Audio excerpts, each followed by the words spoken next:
Lalu ada sistem pemilu atau pemilihan umum, merupakan metode yang mengatur serta memungkinkan warga negara memilih atau mencoblos para wakil rakyatnya. Bangsa Indonesia telah menyelenggarakan pemilu ini dari zaman kemerdekaan, begitu. Karena kita juga merupakan negara demokrasi, jadi dalam pemilihan wakil rakyatnya seperti presiden, DPR, dan lain-lainnya itu melalui pemilu ini.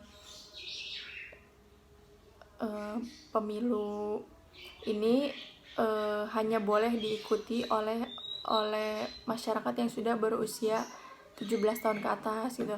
Yang di bawah 17 tahun itu belum dibolehkan untuk mengikuti pemilu ini. Lalu di dalam pemilu itu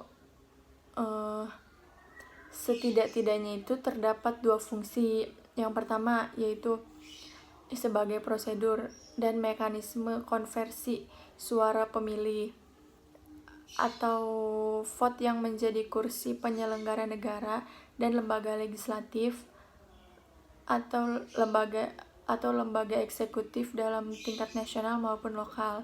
Lalu yang kedua sebagai instrumen untuk membangun sistem politik demokrasi, yaitu melalui konsekuensi tiap unsur sistem pemilihan umum terhadap aspek sistem demokrasinya. Nih teman-teman, di sini juga ada sistem pemilihan umum dunia ini dibagi menjadi 3 sistem. Yang pertama itu pluralitas atau mayoritas. Di sini saya akan menjelaskan secara singkatnya saja ya teman-teman.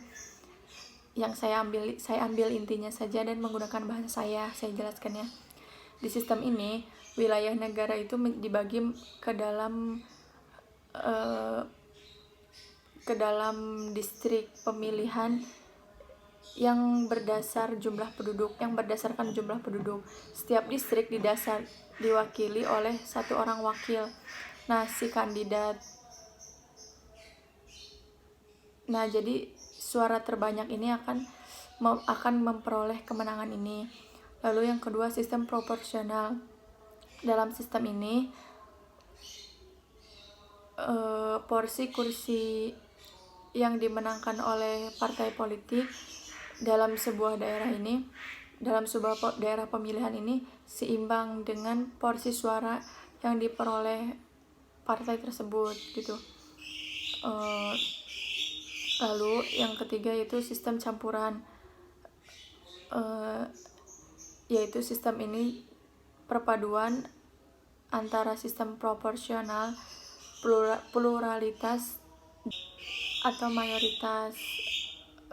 Begitu teman-teman. Jadi kita yang sudah berusia 17 tahun ke atas gitu, jadi sebelum kita mengikuti pemilu ini, kita harus tahu prosedurnya bagaimana, dan kita juga harus pandai menerima berita-berita agar kita tidak salah dalam memilih wakil rakyat gitu, agar kita ini selalu diwakili oleh orang-orang yang insya Allah adil, jujur, tegas begitu. Karena di Indonesia sekarang sangat membutuhkan sekali pemimpin-pemimpin yang jujur, yang adil, yang tegas, itu seperti itu.